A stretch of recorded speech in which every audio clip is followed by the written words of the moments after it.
السلام علیکم ویورز، آج ہم بات کریں گے انگزائٹی اینڈ ڈپریشن کے ویشس سائیکل کی۔ یہ تو ہم جانتے ہیں کہ انگزائٹی اور ڈپریشن کی کوموربیڈیٹی بہت ہائی ہے، خاص طور پہ اگر آپ سائیکالوجی اسٹوڈنٹس ہیں یا پروفیشنل سائیکالوجسٹ ہیں تو you already know it, but I need to explain it to the lay people. ہوتا کیا ہے کہ جب عام طور پہ لوگوں کو انگزائٹی ہوتی ہے تو ساتھ ہی عموماً ڈپریشن بھی ہوتا ہے، اور یہ دونوں جو ڈس آرڈرز ہیں یہ ساتھ ساتھ ڈائگنوز کیے جاتے ہیں اکثر کیسز میں، اور میرا ایکسپیرینس یہ کہ پاکستان میں یہ کمبینیشن بہت زیادہ ہے۔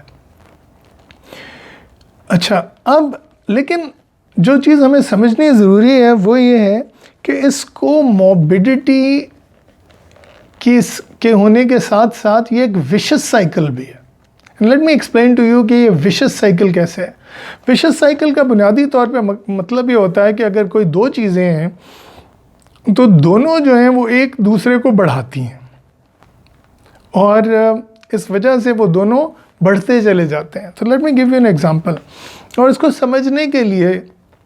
میں ایک پیرابل آپ کے سامنے پیش کرتا ہوں، اور وہ دن اور رات کا ہے۔ انسان کی زندگی میں دن ہوتا ہے انرجیٹک ایکٹیویٹی کے لیے، اور اس میں بعض اوقات ایجیٹیشن بھی ہوتی ہے، لیکن جنرلی اراؤزل ہوتا ہے، جنرلی اس میں بہت زیادہ ڈائنامزم ہوتا ہے، بہت زیادہ ایکٹیویٹی ہوتی ہے، حرارت ہوتی ہے۔ اور رات میں ایک اوور آل سلوئنگ ڈاؤن ہوتی ہے، اور وہ سلوئنگ ڈاؤن جو ہے وہ ایک نیچرل پروسیس ہے جس میں انسان سوتا ہے، ریفلیکٹیو ہوتا ہے، کچھ عبادات بھی کرتا ہے، لیکن generally it is there so that we can sleep. جیسے قرآن مجید میں بھی ہے کہ رات کو انسان کے لیے بچھونا بنایا ہے،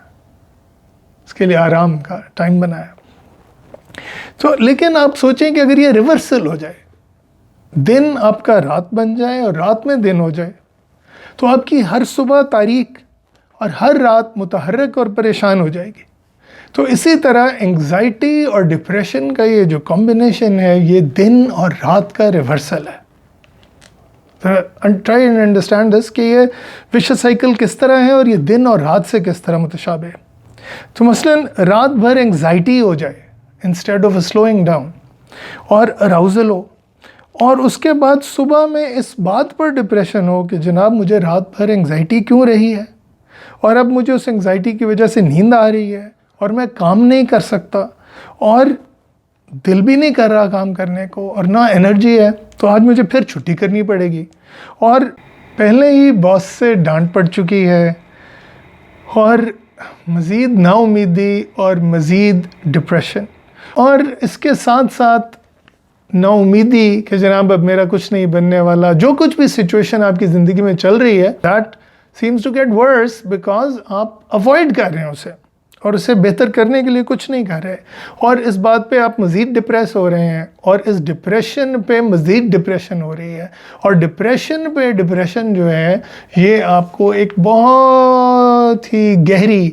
ڈپریشن میں لے جاتی۔ اچھا، اب رات بھر اس بات پہ انگزائٹی ہے کہ انگزائٹی ہو رہی ہے، ذرا اس کو ذرا غور سے سنیں۔ سچویشن یہ ہے کہ ظاہر ہے کہ آپ کی زندگی میں بہت زیادہ سٹریسرز موجود ہیں جن کی وجہ سے آپ ڈپریس ہو رہے ہیں اور اینکشس ہو رہے ہیں، لیکن اب یہ ہو رہا ہے کہ اب اس بات پہ انگزائٹی ہو رہی ہے کہ جناب مجھے انگزائٹی فیل ہو رہی ہے، اور انگزائٹی جا کیوں نہیں رہی، اس بات پہ بھی بے چینی ہو رہی ہے، لیکن اب اس بات پہ بھی انگزائٹی ہو رہی ہے کہ میں اس انگزائٹی کی وجہ سے اب سو نہیں سکوں گا، اور صبح کو پھر کام پہ نہیں جا سکوں گا، پھر مزید ڈپریس ہو جاؤں گا۔ تو اب یہ صرف انگزائٹی جو ہے یہ انگزائٹی کی انگزائٹی نہیں ہے، یہ ڈپریشن پہ بھی انگزائٹی ہو رہی ہے، یعنی اس بات کی انگزائٹی ہو رہی ہے، اس بات کا ڈر ہے کہ جی کل مجھے پھر ڈپریشن ہوگی دن میں۔ تو آپ دیکھ رہے ہیں کہ کس طرح ایک انورژن ہو جاتی ہے، دن بھر جو ہے وہ آپ سونا چاہتے ہیں، وہ آپ سلو ڈاؤن ہو جاتے ہیں، آپ ڈپریسڈ ہو جاتے ہیں، آپ اداس ہو جاتے ہیں، مغموم ہو جاتے ہیں، اور رات بھر آپ ایجیٹیٹڈ رہتے ہیں، متحرک رہتے ہیں، پریشان رہتے ہیں، اور اپنے آپ کو اس پریشانی سے بچنے کے لیے مصروف رکھنے کی کوشش کرتے ہیں۔ So it is not only an inversion but it is also a vicious cycle جو کہ ایک لامتناہی سلسلہ بن جاتا ہے. اب تھوڑا سا اس کے نیچر کو سمجھا جائے کہ انگزائٹی میں ہوتا کیا ہے. انگزائٹی میں بنیادی طور پہ یہ دیکھیں نا, ہمیں کچھ چیزوں کا قدرتی طور پہ خوف ہوتا ہے. مثلاً سانپ آ جائے ہمارے سامنے تو ہم ڈر جائیں گے اور اپنے بچاؤ کی کچھ کوشش کریں گے. اسی طرح کوئی اور لائف تھریٹننگ سچویشن ہمارے سامنے آ جائے تو ہم اسے ڈریں گے اور اسے اوائڈ کریں گے. لیکن انگزائٹی عام طور پہ ایسی چیزوں پہ ہوتی ہے جو ہمیں روزمرہ زندگی میں پیش آتی ہیں. مثلاً اگر آپ اسٹوڈنٹ ہیں تو آپ کے ایگزامز آ رہے ہیں, اگر آپ کہیں جاب پہ ہیں تو آپ کو کوئی پریزنٹیشن کرنی پڑ رہی ہے اپنی بورڈ کے سامنے یا اپنے باس کے سامنے اور دوسرے امپورٹنٹ لوگوں کے سامنے, یا آپ جاب انٹرویو کے لیے جا رہے ہیں, اس کی انگزائٹی. تو اب یہ جو انگزائٹی ہے یہ کاؤنٹر پروڈکٹیو ہے. یہ ایسی انگزائٹی نہیں ہے جو آپ کو کسی لائف تھریٹننگ ایونٹ سے بچانے کی کام کر رہی ہے, لیکن بلکہ یہ آپ کے راستے کی ایک بہت بڑی رکاوٹ بن رہی ہے. So this is where we have to draw the line and we have to try and take some measures to help counter it. اسی طرح ڈپریشن کے جو دو بنیادی فیچرز ہیں وہ ایک ان میں سے ہے ہوپلیسنس, یعنی ہمیں آگے کچھ نظر نہیں آ رہا ہوتا, کوئی پازیٹیو رستہ نظر نہیں آ رہا ہوتا, اور دوسرا جو ہے وہ ہے لیک آف ایکٹیویٹی یا اوائڈنس آف ایکٹیویٹی. سو یعنی ایک طرف ہم بالکل متحرک نہیں ہوتے, بالکل سب کچھ کرنا چھوڑ دیتے ہیں, اور اس کے ساتھ ساتھ ہم جو ہے امید کو بھی چھوڑ دیتے ہیں. سو ڈپریشن کی انٹرونشن میں ہم ہوپ کو ریسٹور کرتے ہیں اور ایکٹیویشن کرتے ہیں, بیہیویئرل ایکٹیویشن کرتے ہیں, لوگوں کو کام پہ لگاتے ہیں, کسی نہ کسی طریقے سے ان سے کام کرواتے ہیں, کسی نہ کسی طریقے سے انہیں ایکٹیو کرواتے ہیں. اور انگزائٹی میں ہم انہیں کام کرنے کی کوشش کرتے ہیں, ریلیکس کرنے کی کوشش کرتے ہیں. تو اس سلسلے میں جو ایک تھیراپیوٹک اپروچ جو ہے وہ بہت زیادہ اس پہ ریسرچ ہوئی ہے اور ریسرچ ہو کر یہ بہت کامیاب ہے, وہ ہے کوگنیٹیو بیہیویئر تھیراپی یا CBT.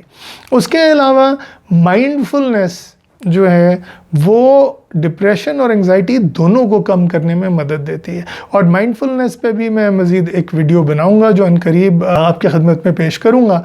اور جو بنیادی بات ہمیں یہاں سمجھنی ہے وہ یہ ہے کہ انگزائٹی اور ڈپریشن کے اس ویشس سائیکل کو